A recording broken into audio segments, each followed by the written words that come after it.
Hello, hello. Welcome to another week of a BlackLantic with Hillary and Clinton. Haha.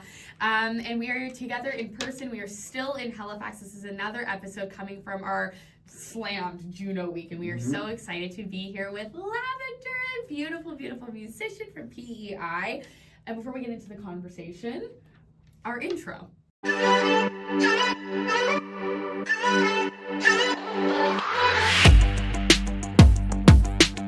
BlackLantic Media acknowledges that it carries out its work on the traditional unceded territory of the Wolastoqey, Mi'kmaq, and Pesquet-Makati peoples. I would also like to acknowledge that I am seated on the traditional territory of many nations, including the Mississaugas of the Credit, the Anishinaabe, the Chippewa, the Haudenosaunee, and the Wendat peoples, and is now home to many diverse First Nations, Inuit, and Métis people. And now we're back. It's never not going to be awkward. Lavender, how are you doing today? I'm good. I'm doing great. I'm happy to be here with you guys. That's amazing. Love the green. Like, we came in here and it's like the name begets like a purple vibe, but also like greenery. And so I was very like, oh yes. Yes. Plant, energy, love. And the heart chakra. I feel like I'm going through a heart chakra opening, and I would wear certain colors depending on where I'm at. And like I wore a lot of purple before when I named myself Lavender. And I feel like I did a lot of that work. And now I feel like the heart center is what's going on. So green is my favorite color right now. Someone else posted about that literally this week about going to New Zealand and wearing green to open their heart chakra on my Facebook, and that's so weird. And maybe I need to wear green. Yeah. I think the universe is telling me something. Thank you. Anyway, It's definitely very nice open vibes. Yeah, of So we like that. To those listening to us, I'm sure you've seen the title of this episode, but Lavender is LXVNDR, so that you can look her up yourself while or after you listen to this podcast. And Yeah, so let's dive in. First of all, here, Juno's Week, you're going to be performing. Yes. So by the time everyone sees this, we'll have already done probably some content around your performance, and people will know your sound. And we featured you on a Rogers special. Is that the one? Absolutely, we did. Yeah, we did a few music things now that we've got the BAM podcast going on, but we did feature you, and it was so exciting to learn. I'm always excited to learn more and more about Black artists in the East Coast, because I feel like growing up here, it was very Acadian and or Taylor Swift. Like, there wasn't that diversity, so I'm so excited to connect in person. But starting off, tell us a little bit about yourself, your upbringing, and I assume growing up in PEI. Yeah. So tell us about that. I was actually talking about this earlier. Sure. I was at a little CBC mixer, and my mom was actually there as well. You could invite one person, so I decided to invite her. She's going to be with me for the Juno weekend. So she was loving it. Mama must be so proud. Yeah, she's in the car right now with the dog. Oh. I was like, you can come if you want. She's like, I just don't get in the way. I'm like, okay. Oh my goodness. Mom, you would have been invited. Yeah, we got tons of were people invited. here. Bring the family. Bring the family. But wait, what was the question? Sorry. Tell us about you. About me. Where you're from, how you grew up, And what life life on the was island. Because we've interviewed a few people who've immigrated to the island and had perceptions about their blackness and their reception. And so it's interesting to hear from a Black person who grew up there. And I know he was telling you about his ancestry that is deep PEI. Alberton. Yeah. So I'm just curious about what that was like for you. It was interesting. I was talking about this earlier today at the CBC thing. This is why I brought that up. There was a girl that was there, and she was like half Black as well. She was mixed, and we were talking about growing up in PEI, how there was not very many Black people at all. And I was like one of the only ones there. So I did experience a lot of definitely racism, a lot of microaggressions and things like that, which were probably impacted me deeper than I would think. But besides that, I had a very close, tight-knit group of friends that were always supportive of me and stuck up for me and things like that. But there's horror stories. I don't know how. Oops, dropped. That's okay. Dropped it. I guess I'm gonna drop this because. Hey. But I remember my nickname at a certain point in school was N-word Chelsea. They used to call me that. Nigger Chelsea. Yikes. Imagine that when you're 13. Wow. And I used to really be ashamed of my Blackness because I wanted so desperately to fit in that I just felt like, I didn't want to be acknowledged as different or anything like that. So I often shrunk myself in these spaces to try and be just not noticed at all. Yeah. But I eventually grew to be proud of who I am, naturally, as I should be, and of my Black heritage, and, draw strength from that, but drew strength from that rather. But it was I've definitely had some moments in growing up that way. That's obviously, maybe you haven't unpacked all of that yet. Yeah. That's No, a it's true. huge amount of things to deal with, and that's horrible to hear. And I'll say briefly, like, I totally relate. So, like, I was called mixed chillin' all the time, and people would call me Black Girl Hill, and I recently did a public speaking engagement where people wrote, like, the N-word in my yearbook, or literally said, like, did you hear about the black guy who graduated from college? Me neither, have a great summer, and, like, racist shit like that Making all the all time. sorts of jokes about it. Yeah, and like, I think it's because we're half, so they think it's approachable and it's okay, and so I hated my blackness until we literally, that is why I do this podcast. So I just want to say, like, I totally feel you.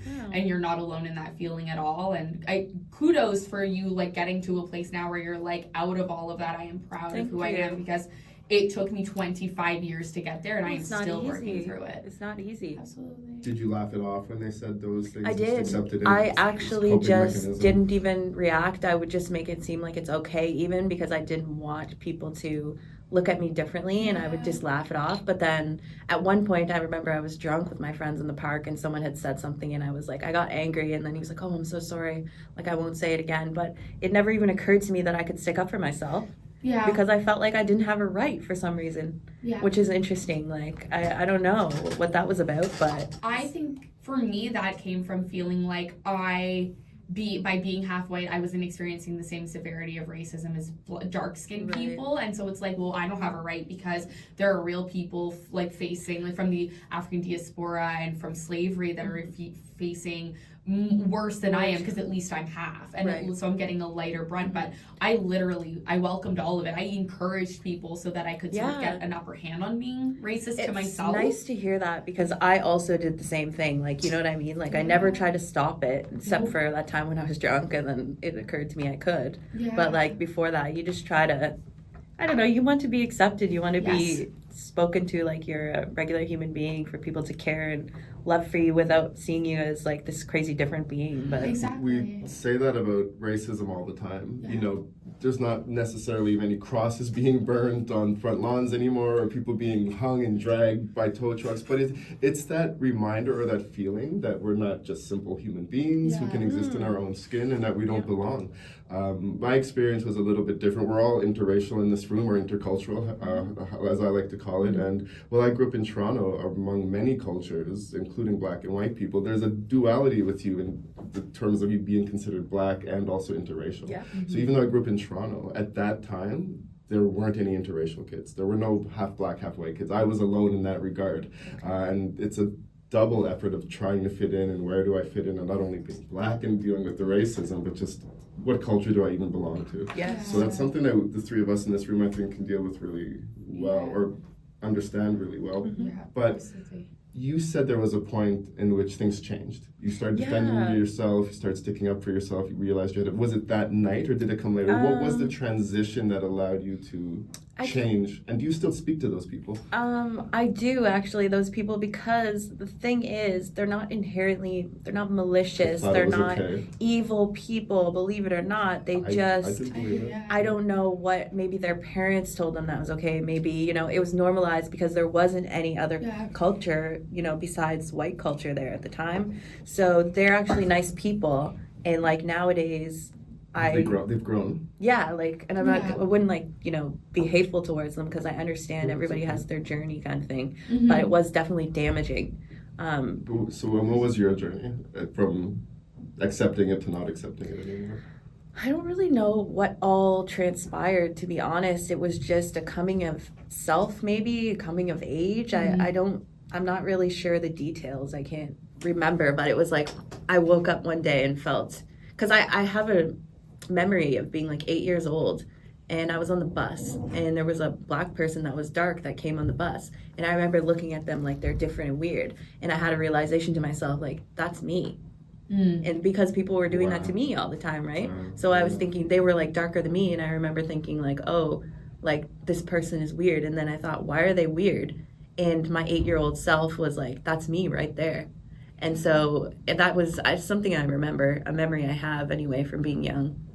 Very eye-opening. Yeah, it was very eye-opening, because it's like, what are you doing trying to perpetuate the same thing that was happening to you? You know what I mean? So I had a moment there. This is quite deep.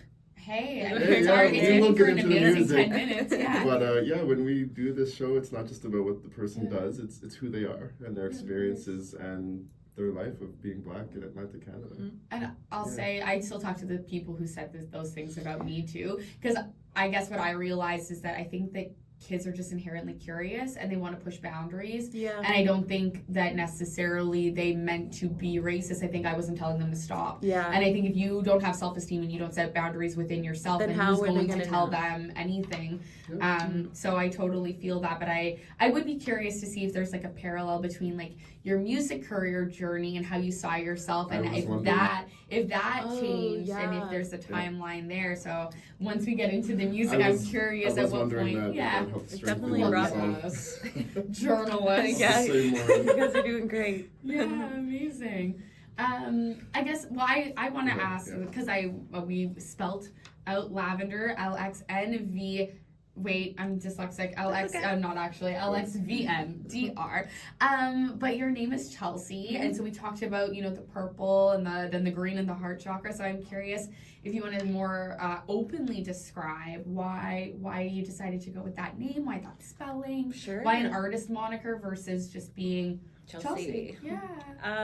Well, when I started out, I was called a few different things. I started with Story Shakur, is what I started with. Then I went to Dat Kid Rosa, because my granddad used to call me Kid all the time, and my grandmother's name was Rosalie. Love them. Okay. Then it was Lavender, and the reason that I chose Lavender was because I took this quiz in a book. It was like an hour-long quiz to figure out what aura color you get. So I got magenta, and I got lavender. And so I had more magenta than I did lavender, apparently. But then I was saying magenta. I'm like, it doesn't really go. That ain't it. And then I thought, maybe I could go with lavender. I'm like, that's cool. Then I had to figure out how to spell it. But it turns out that my family loves lavender. Like, my great-grandmother, it was like her favorite plant, which I didn't even know at the time. And they just have an affinity for it. And also, I, like, almost died from asthma when I was a kid. And lavender can, like, help with asthmatics as Oh, well. wow. Okay. So many reasons. Another connection. Yeah, it just, like, Yeah. happened. But then it chose me. I feel like the name chose me. I will say magenta is Blue's Clues' like sister, girlfriend. Like Oh. it's Blue's Clues' other pet companion, the red one. So you can't be magenta. No, it's already a dog. taken. Yeah. So I think lavender All suits good you. names, though. All Yeah, good names. all good I like reasons. that. How'd you get into music? And how has how many years has it been? And how has your career been going? I've been like actively doing music for about 5 years now, but I always was singing because my grandfather, my poppy, I called him, he was always encouraging me to sing as a child. He wanted me to be on Canadian Idol, and he would always force me to sing for my family, even though I didn't want to. It was like the worst. I used to be so shy, and that was the last thing I wanted to do was sing for the family. But every time they were over, he'd be like, Chelsea, you need to sing a little tune for everybody. And I'm like, okay. But it actually helped Yeah. because then, I was just very musical. He taught me to play guitar, and I just always loved music. I really bonded with punk rock and hip hop. So those were the two things that I just loved the most. Right. And so I'd always been kind of musically inclined. And then I was drunk at a party because I used to party a lot. Like, it would almost destroy my life until it didn't. Yeah. Until, I know you know what I mean. Yes. So I did a lot of drinking, extracurricular activities, if you will. And I was at a party for New Year's Eve with a few of my best friends, and we were all drinking. I think we had like 2-liter coolers. Do you remember those I huge unfortunately remember, but don't 2-liter coolers? remember. Yeah. Don't. 2-liter cool. Oh my god, Yeah. yeah. It's like, Yeah. imagine a Mike's Hard Lemonade coming in a 7-Up bottle. That's so Yeah. much And it sugar. said like Wow. something cooler on it, and it's like a white label. I know exactly what you're talking about. It Sounds was like like a a black or purple blue. liquid or Yeah. something like that, or Yeah. like blue. Purple. It was like, it was messy, but when you're Okay. 16, because that's how old I was, And you someone know. asked you to freestyle? I just started doing it randomly, and then Party. everyone was like amazed that I could just do it. I did it for like 2 hours, which is semi-embarrassing to be I've honest. stories like that, yes. But they kept encouraging me, and they were like, "Oh my god, I can't believe you can do this." So I just did it, and that's the first time I got any attention from it, kind of thing. Right. And then I would just do it at parties like a party trick, and everyone would give me props. But then I met there's a few people in my community. I don't know if you know Vince the Messenger, Yes. Nemo, I know of. and Slime, the garbage man. Yeah. So those three, they were always doing music in PEI. And I met Slime at Value Village because he used to work there. And I don't know how we got to talking about music somehow, but he's like, you should come by sometime then and spit something. And I'm like, okay. And then I did. And then I feel like they just took me under their little wing in PEI. So then we had like a little bit of a collective thing that we were doing for a while where we'd play shows like us four. And then my friend Fat Matt, who is from Vancouver. He's a really well-known rap artist from there. He was just happened to move to PEI in Charlottetown, and I ran into him at the factory downstairs. And sorry, just give me a second here. I'm gonna my brain's zoning out. Yeah. Take your time. We had a bunch of cuts last time too. We're the editors. We're chill. We'll just remember. Because sometimes it's like going somewhere and then I'm like, no, and then I lose it. I'm the I'm same like, way. why? I'm the exact same way. But Fat Map. You're talking about, just your progression to getting into Right. taking rap seriously. Yeah, taking rap seriously. So he said, I'm a producer and I rap, so you should come over and spit some shit. I did. And then he introduced me to like Black Buffalo here, which is like a label here. DJ Moves, Tai Chi Chi, C, and all those boys, and then they like took me under their wing here, like Ghetto Socks, King Woos, Paulo 1-3, Megs. I feel like gets in that group as well. So then it just kind of started happening, and then we just do it as friends, right? It's like you just hang out, and what do? You enjoy yourself any way you know how, which musically, writing stuff, partying, drinking, writing. Doing drugs, writing again, coming up. Okay. Amazing. I would say that it does sound mostly like a lot of those people probably like of color having that community might have helped with like the other community of like white people that were maybe not affirming you as much, because it must be so amazing to have people that you either look up to or maybe know or you know, and like some people who've like come from away and moved to PEI and all across that are like hyping you up, and it's not just a party trick, it's not a thing that you do when you're drinking, it's like I have a talent, I am being affirmed by people, and I think that's probably huge for you. That being said, my friend group that I did have in school was very supportive. Okay. Like they were all white, they were very supportive, very loving, and we're still friends to this day, many of us, so I appreciate them, and they really helped me feel whole in my skin, never made me feel different. But it's okay to be different, but never like that. You know, not in that way. But I did kind of find myself through music in that respect, because I finally felt like I had a place I belonged, and there were people that were supporting me, but also validating my existence even, because I didn't know who I was. All I was doing was getting messed up all the time. And living to party and to basically not even take care of my body, not take care of myself at all. Like, as I had some traumatic instances that happened when I was younger, and it just really set me on a bad trajectory. And so I just turned to drugs and alcohol. But music helped push me to a steadier space where I started to get my validation from that instead of going out and doing bad girl stuff. Completely relate. We talked about this a little bit before you came back from the bathroom, but like our listeners probably know that I spent like 4 years completely not sober, a lot of traumatic experiences, bad trajectory, moved into my dad's to get sober. Macklemore has a line, it's not dope to be 25 and move back to your parents' basement, and that's literally what I wrote when I moved into my dad's basement. I live with my mom right now. Sober. Hey, but there's no shame in getting your life together. Actually. It's so hard for young people to different. That and the economy. People are living in exactly. basements now just because we can't afford to have the house. Oh my God. But all of this to say, still very much like relate to everything you're saying about all of those things. So kudos for making it to the other side. Thank you. It is very, very difficult as someone who's slipped throughout the entire process. It's so hard. Kudos is so to you hard. as well. Thank you.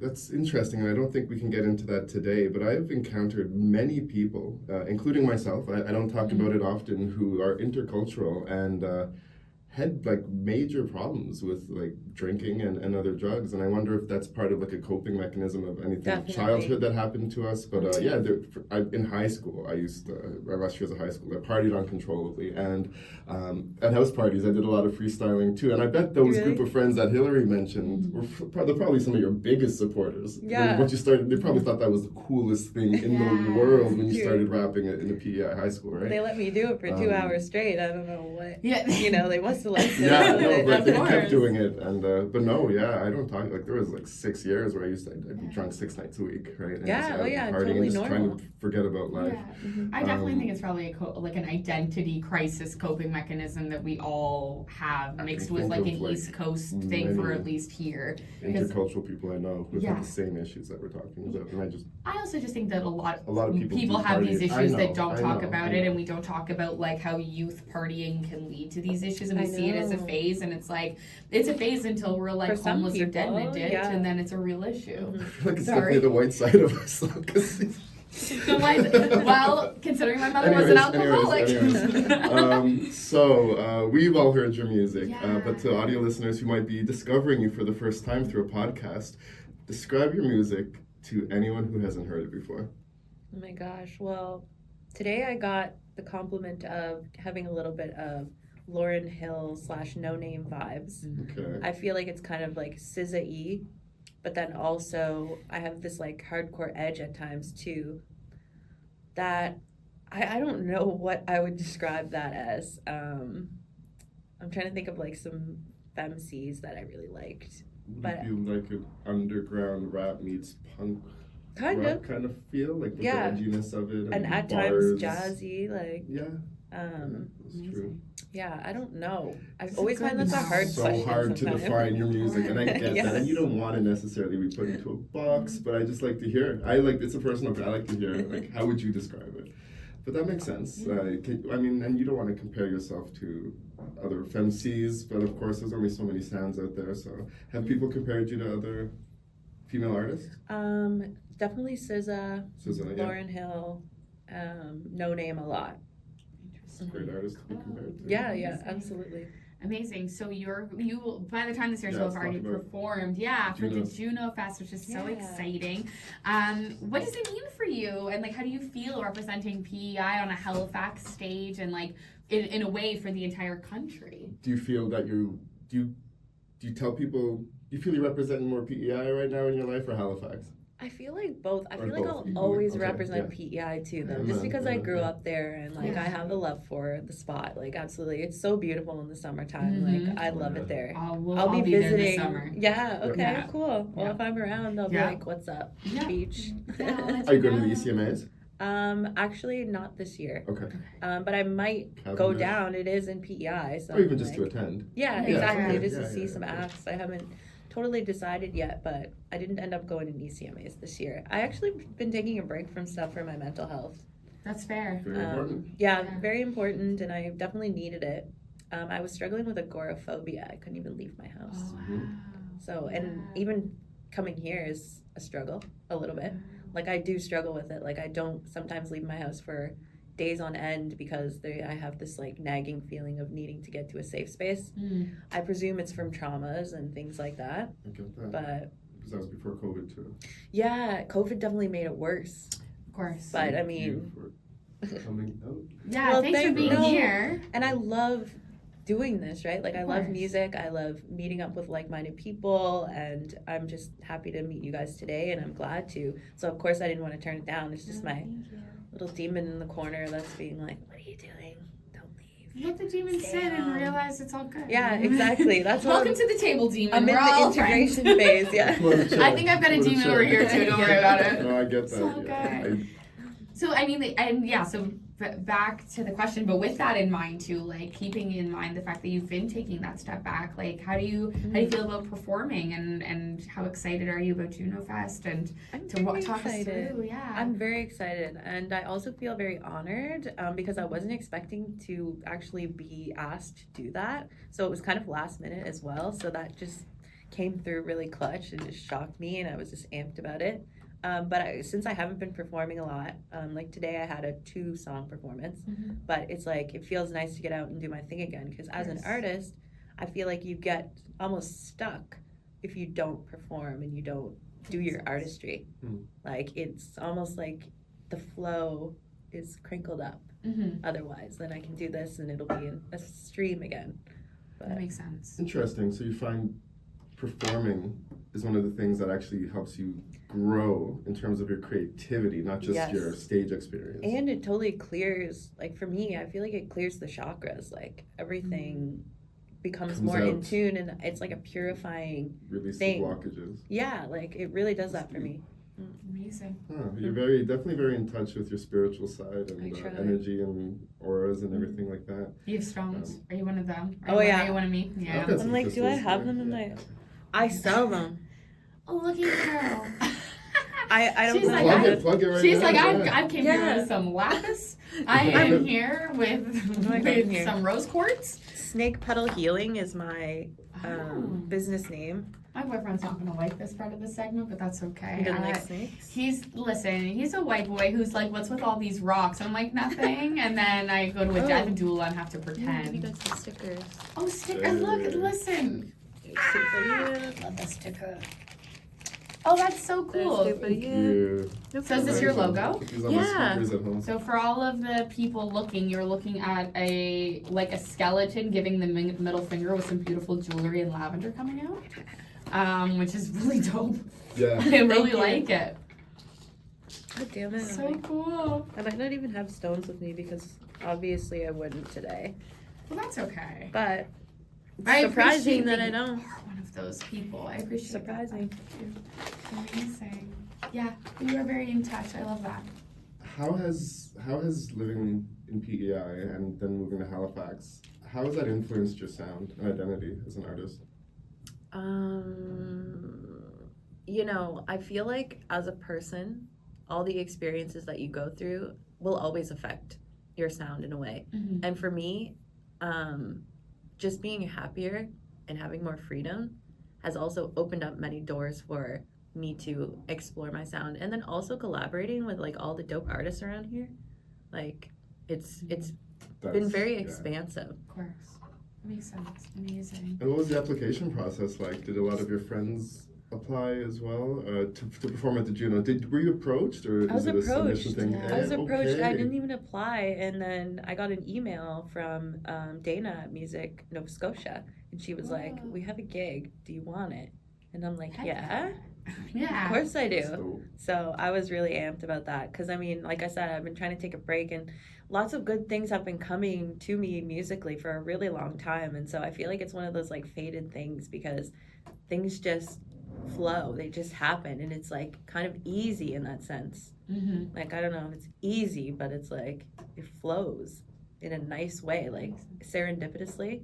So I gotta acknowledge that, especially when I'm having a hard time thinking, you know, I can't leave the house and stuff like that. But I'm like, it's destined for me to do these little things, and I think I like to remind myself a lot of this, like the sentiment that like sometimes when you're not actively doing whatever your craft or your thing is, you feel like you're going to get rusty or you're not going to be as relevant or whatever. But I do believe that the universe is working for you, even if you aren't working Yes. for it. It's like you don't know who's talking about you or who's thinking about you. Like you maybe didn't know that they were going to approach you, and you took this time off thinking, who knows not knowing, why, right? not knowing what was going to happen next, but you were still in these people's minds as Yes. a talent and as a force that people wanted to bring out. So universe is still working for you, Yes. even when you're taking your much needed rest, which we all definitely need. gotta have. So with all of that in mind, how do you prepare for a performance like this, especially when you were the one that was approached, which is so exciting, and what message do you hope to convey through your performance?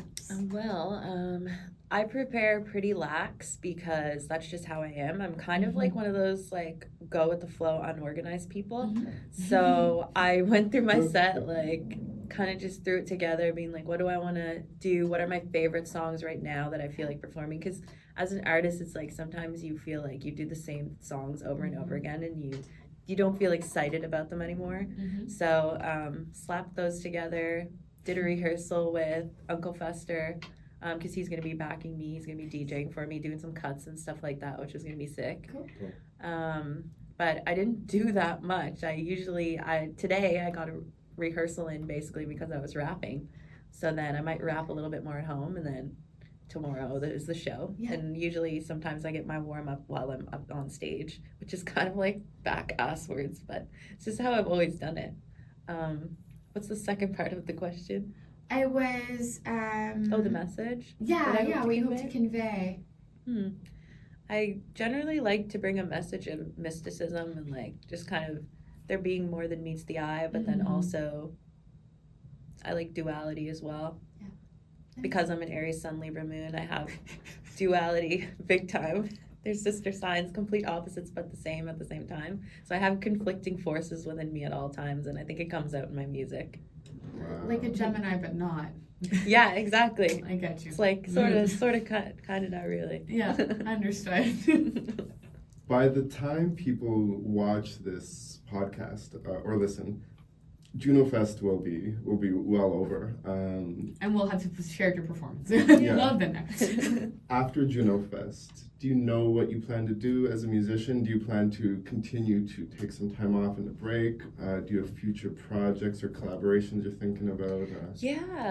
I have some things on my mind. I have an album that I just finished with Uncle Fester that's coming out soon, so we're going to be doing the promo. Thank you for all that. Keep your eyes out for that. Yes, and that one I'm really excited about. Amazing. It's definitely some hardcore stuff. It's just like Barz, the whole album basically, which is nice. A nice little switch up. I also have been in Classified Studio doing some stuff here and there, so I'm really, really excited about that. And I know we'll be working on something soon. Not sure if we'll do a project or we'll do a few songs, but I'm super excited about that.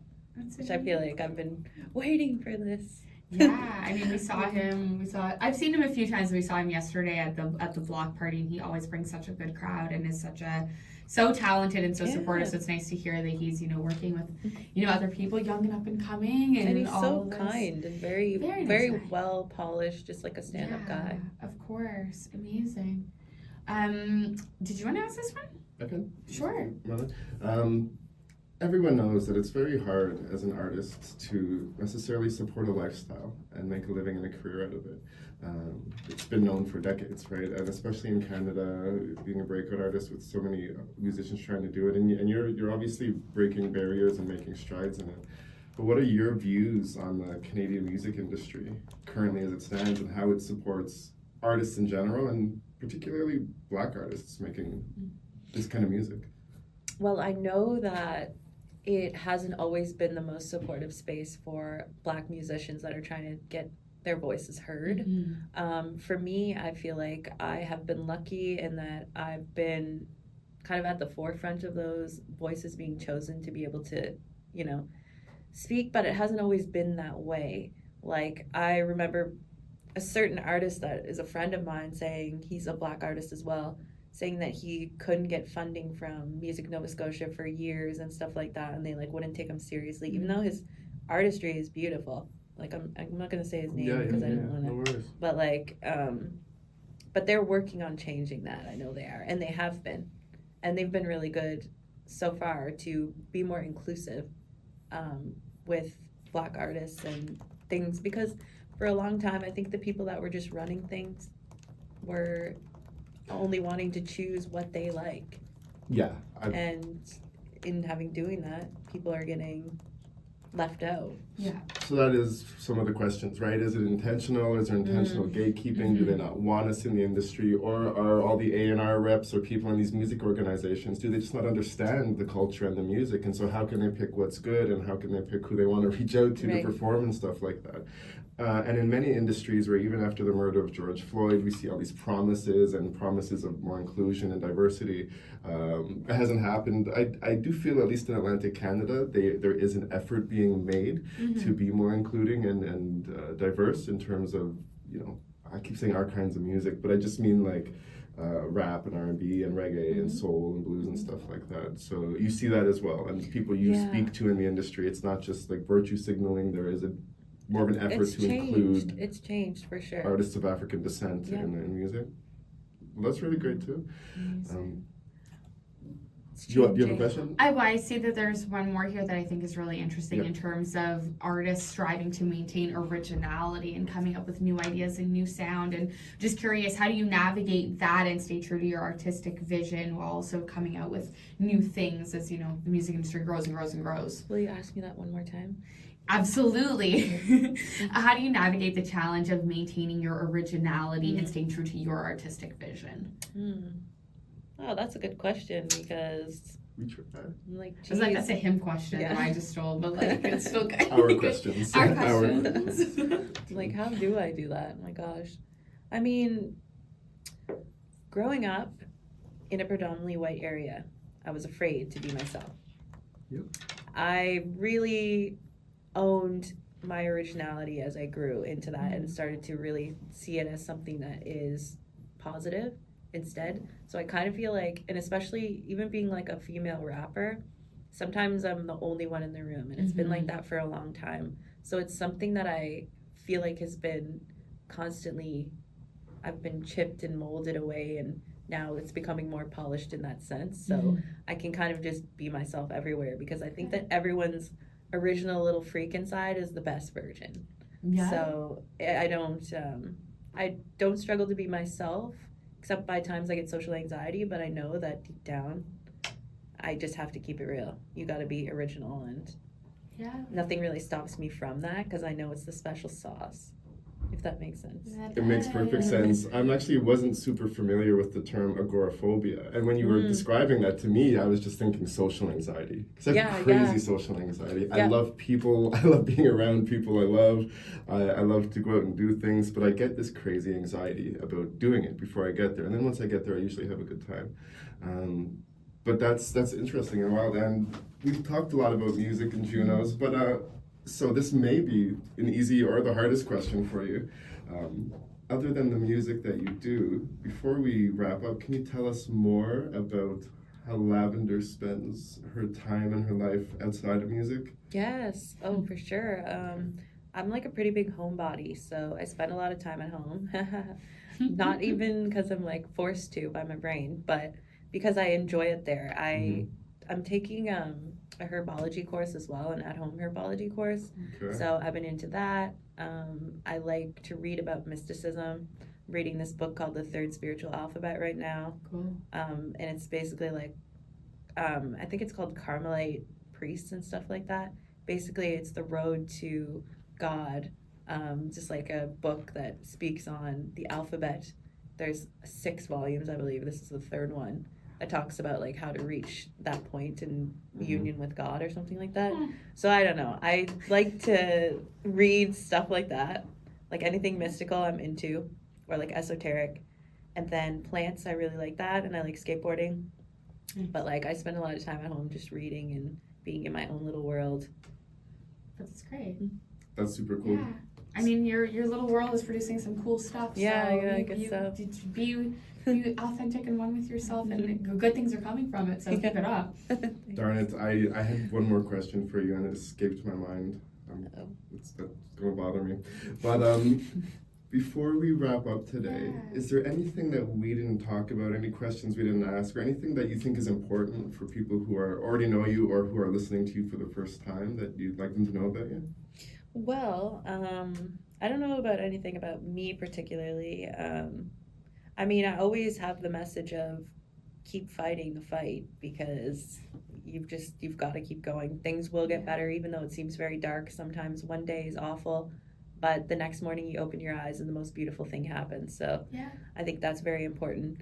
But also drawing attention to the housing crisis that we have here, I think is very important as well, because there's a protest happening on Sunday. Yeah, at 5, and I'm hoping to get to that and, try to make a change.